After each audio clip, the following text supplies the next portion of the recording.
A very good morning to all of you dear students. How are you students? I hope all of you will be fine and God bless you to all of you my dear students. Students, today we are going to read about what is the difference between mass and weight, and after that we will solve some numericals related to weight and mass. Students, in our last class we read about what is mass and what is weight. हमने अपनी last class में weight and mass की definition read की थी, and today we are going to read about what is the difference between mass and weight. आज हम weight और mass के बीच में क्या differences हैं ये देखेंगे, और उसके बाद mass और weight से related कुछ numericals solve करेंगे. So now let's see in this chapter gravitation. What is the difference between mass and weight? Mass और weight में क्या differences है? As you know that what is the definition of mass and what is the definition of weight? Mass of a body is the quantity of matter or material contained in it. किसी भी matter में जो matter है, material है, उसके अंदर जितनी उसकी अमाउंट प्रेजेंट है वो उस ऑब्जेक्ट का मास कहलाती है. जबकि वेट की अगर हम बात करें, wait of a body is the force with विच, किसी भी ऑब्जेक्ट का वेट उस पे लगने वाले उस फोर्स की अमाउंट है. The weight of a body is the force with which the earth attracts it. जिस फोर्स से कोई भी ऑब्जेक्ट अर्थ की तरफ अट्रैक्ट होती है, उस फोर्स की अमाउंट उस ऑब्जेक्ट का वेट कहलाती है. So mass of a body is the quantity of matter contain in it, and weight of a body is the force with which the earth attracts it. That is the definition of mass and weight. Now let's see what is the difference between mass and weight. The SI unit of mass is kilogram, which is denoted by kg, and weight. The SI unit of weight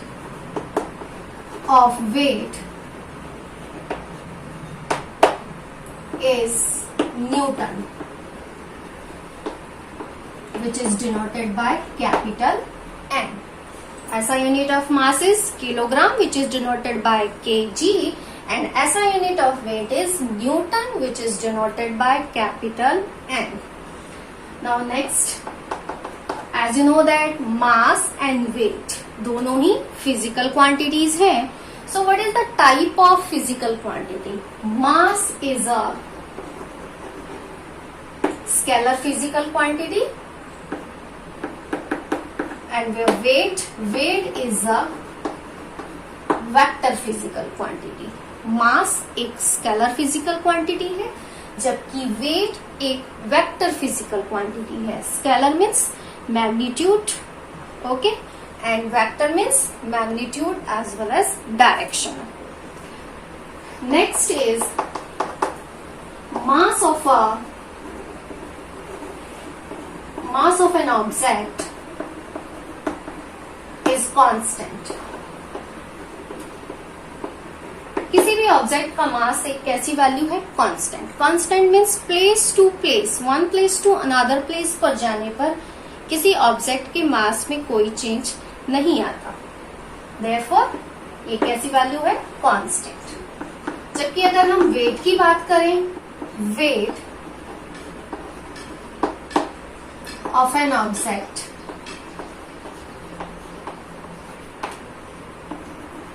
is not constant. जबकि किसी भी object का wait एक constant value नहीं है. It means one place to another place पर जाने पर उस ऑब्जेक्ट के वेट में चेंज आ जाता है. फॉर एग्जाम्पल अगर हम कहें कि अर्थ पर हमने एट द पोल्स पर किसी ऑब्जेक्ट का वेट मेजर किया है, सेम एज उसी मास के ऑब्जेक्ट को अगर हम near by at the equators पे जाके उसका वेट मेजर करेंगे तो वहां हमें चेंज मिलेगा. क्यों चेंज मिलेगा? एज यू नो दैट हमारी अर्थ परफेक्ट स्फेयर ना होकर पोल्स पे थोड़ी सी फ्लैट है। इट मीन्स पोल्स पे जो अर्थ की रेडियस है, रेडियस की वैल्यू क्या होगी पोल्स पे, कम होगी। जहां रेडियस की वैल्यू कम होती है वहां एक्सेलरेशन ड्यू टू ग्रेविटी की वैल्यू क्या होती है, मैक्सिमम होती है, ज्यादा होती है। तो किसी भी ऑब्जेक्ट का वेट जो सेम मास है उस ऑब्जेक्ट का, उसे हमने पोल्स पे मेजर किया उसके वेट को, और उसको हमने फिर इक्वेटर्स पे मेजर किया, उसके वेट में हमें जो चेंज नजर आएगा वो चेंज क्या होगा, उस ऑब्जेक्ट का वेट पोल्स पर ज्यादा होगा as comparison to the equators पे जो है वो हम वेट इक्वेटर्स पे जो वेट कैलकुलेट करते हैं। क्यों होता है, एज यू नो दैट हम ये जानते हैं कि वेट का फॉर्मूला है W equals to mass multiply by acceleration due to gravity. ये फॉर्मूला है वेट का। तो किसी भी ऑब्जेक्ट का वेट किस पे डिपेंड करता है, मास और एक्सेलरेशन ड्यू टू ग्रेविटी पर। मीन्स अगर हम इसके अकॉर्डिंग डेफिनेशन दे वेट की, तो वेट की डेफिनेशन है weight is the product of mass and acceleration due to gravity. और हम ये जानते हैं कि किसी भी ऑब्जेक्ट के मास में one place to another place कोई चेंज नहीं आता। मास कैसा रहता है, हमेशा कांस्टेंट रहता है, इसमें कोई चेंज नहीं आता। बट ऑब्जेक्ट के वेट में चेंज आने का रीजन क्या है, रीजन है एक्सेलरेशन ड्यू टू ग्रेविटी की वैल्यू में चेंज आ जाना। अब हम ये कह रहे हैं कि किसी भी ऑब्जेक्ट को हमने एट द पोल्स पे उसके वेट को मेजर किया, सेम एज उसी ऑब्जेक्ट को इक्वेटर्स पे उसके वेट को मेजर किया, दोनों ही वेट में जो डिफरेंस आया वो डिफरेंस किसकी वजह से आया, एक्सेलरेशन ड्यू टू ग्रेविटी की। क्यों, क्योंकि पोल्स पर एक्सेलरेशन ड्यू टू ग्रेविटी की वैल्यू मैक्सिमम होती है, जबकि इक्वेटर्स पे एक्सेलरेशन ड्यू टू ग्रेविटी की वैल्यू मिनिमम होती है। तो पोल्स पे अगर एक्सेलरेशन ड्यू टू ग्रेविटी की वैल्यू मैक्सिमम है, इट मीन्स ऑब्जेक्ट का वेट पोल्स पर ज्यादा आएगा as comparison to the equators. तो किसी भी ऑब्जेक्ट के वेट में पोल्स टू इक्वेटर्स की तरफ मूव करने पे जो स्लाइटली चेंज आता है उसके वेट में, और वो चेंज किसकी वजह से है, the value of acceleration due to gravity. Slightly change आता है इक्वेटर्स टू पोल्स पे जाने पर, और अगर one planets to another planet पे जाते हैं तो वो टोटली डिफरेंट हो जाता है। क्यों डिफरेंट हो जाता है, क्योंकि एक्सेलरेशन ड्यू टू ग्रेविटी की वैल्यू चेंज हो जाती है। So mass of an object is constant and weight of an object is not constant. किसी भी ऑब्जेक्ट का वेट एक कांस्टेंट वैल्यू नहीं है। Next difference is mass of an object can never be zero. किसी भी ऑब्जेक्ट का mass zero नहीं हो सकता, जबकि अगर हम वेट की बात करें तो weight of an object can be zero. Object का वेट जीरो हो सकता है। For example, suppose that in the space where acceleration due to gravity की वैल्यू, where the value of acceleration due to gravity is zero. Suppose that for example हम ये कह रहे हैं कि किसी ऑब्जेक्ट का मास जीरो नहीं हो सकता, जबकि अगर हम बात करें उस ऑब्जेक्ट के वेट की, तो क्या वेट की वैल्यू जीरो हो सकती है? Yes, the weight of an object can be zero. How can? Suppose that in the space where the value of acceleration due to gravity, जहां एक्सेलरेशन ड्यू टू ग्रेविटी की value zero आती है. So as you know that formula W of weight is W equals to mass multiply by acceleration due to gravity. जहां acceleration due to gravity की value zero है, वहां object का wait क्या हो जाएगा? जीरो हो जाएगा. So mass of an object can never be zero. जबकि अगर हम वेट की बात करें तो weight of an object can be zero. So that is the difference between mass and weight. किसी भी ऑब्जेक्ट के मास और वेट के बीच में क्या डिफरेंसेस हैं? That is the differences between mass and weight. Now let's see some numericals related to mass and weight. Now let's see some numericals related to mass and weight. Suppose that the mass of a body is 5 kilogram. किसी object का mass given है 5 kilogram.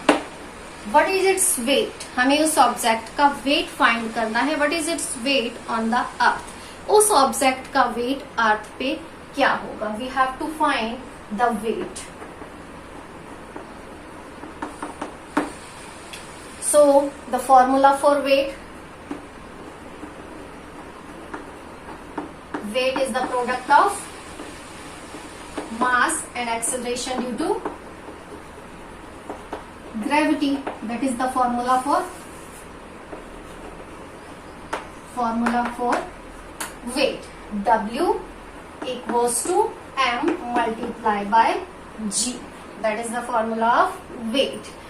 And the value of mass is given 5 kg. और हमें उस object का weight find करना है. कहाँ पे फाइंड करना है? अर्थ पे. So as you know that what is the value of acceleration due to gravity of earth? अर्थ के लिए acceleration due to gravity की वैल्यू क्या होती है? 9.8 मीटर पर सेकेंड स्क्वायर. सो उस ऑब्जेक्ट का वेट, उस बॉडी का वेट अर्थ पे कितना आएगा? 49 Newton. That is the weight of the body on the earth. अगर हमें क्वेश्चन में गिवन है ऑब्जेक्ट का मास 5 केजी है and what is its weight on moon. हमें उस ऑब्जेक्ट का वेट अगर मून पे फाइंड करना है तो उस केस में हम जो जी की वैल्यू पुट करेंगे, एक्सेलरेशन ड्यू टू ग्रेविटी की वैल्यू पुट करेंगे, वो किसकी पुट करेंगे? मून की पुट करेंगे. अगर हमें उस ऑब्जेक्ट का वेट मून के लिए फाइंड करना है, मीन्स मून पर उस ऑब्जेक्ट का वेट क्या होगा, तो हम एक्सेलरेशन ड्यू टू ग्रेविटी की वैल्यू मून की पुट करेंगे. Now let's C one more question. Suppose that किसी पर्सन का मास 70 kg है. मास गिवन है 70 kg. हमें उसका वेट फाइंड करना है ऑन द मून. हमें उस पर्सन का वेट मून पर क्या होगा, उसका वेट हमें ये फाइंड करना है. So how can we calculate? Weight equals to mass multiply by acceleration due to gravity. तो हम किसकी? ग्रेविटी पर उस ऑब्जेक्ट का वेट फाइंड करना है, मून. तो एक्सेलरेशन ड्यू टू ग्रेविटी की वैल्यू हम किसकी रखेंगे? मून की रखेंगे. And the acceleration due to gravity moon के लिए होती है 1.63 metre per second square. The value of acceleration due to gravity of moon. Moon के लिए एक्सेलरेशन ड्यू टू ग्रेविटी की वैल्यू होती है 1.63 metre per second square. So weight, उस पर्सन का वेट मून पे क्या होगा? मास है उसका 70 and acceleration due to gravity of moon is 1.63. So weight की अमाउंट हो जाएगी 114.1 न्यूटन. उस पर्सन का वेट मून पर होगा. ठीक है, तो इस तरह से हम किसी भी ऑब्जेक्ट का weight one place to another place में उसके वेट में क्या चेंज आ रहा है उसे हम कैलकुलेट कर सकते हैं. अगर हम ये कहें कि उस ऑब्जेक्ट का या किसी पर्सन का मास मून पर 70 kg है, तो अर्थ पे उसका मास क्या होगा? Same as 70 kg. क्यों? क्योंकि मास एक कांस्टेंट वैल्यू है. One place to another place पे जाने पर किसी भी ऑब्जेक्ट के मास में कोई चेंज नहीं आता है.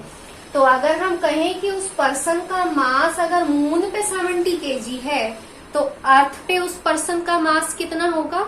सेम एज 70 kg ही होगा. Okay, so now let's C one more question. Now let's C one question for mass. Suppose that the weight of an object is 50 Newton. किसी ऑब्जेक्ट का wait अर्थ पर है 50 न्यूटन. हमें उस ऑब्जेक्ट का मास find करना है. We have to find the mass. Formula same, weight equals to mass multiply by acceleration due to gravity. अब यहाँ पे हम एक्सेलरेशन ड्यू टू ग्रेविटी की वैल्यू किसकी पुट करेंगे? क्वेश्चन में हमने कहा था किसी भी ऑब्जेक्ट का वेट जो 50 न्यूटन है, कहाँ पर है वो वेट 50 न्यूटन? अर्थ पे है। तो एक्सेलरेशन ड्यू टू ग्रेविटी हम किसकी पुट करेंगे? अर्थ की। वेट है 50 न्यूटन, मास हमें फाइंड करना है, एक्सेलरेशन ड्यू टू ग्रेविटी की value 9.8 metre per second square. सो मास ऑब्जेक्ट का हो जाएगा 50 डिवाइडेड बाय 9.8 जो कि मे बी 5.1 समथिंग किलोग्राम आएगा। So mass of an object is 5.1 kilogram. उस ऑब्जेक्ट का मास क्या हो गया? 5.1 kilogram. Now we have to revise difference between mass and weight and some numericals related to mass and weight. Thank you. Have a nice day.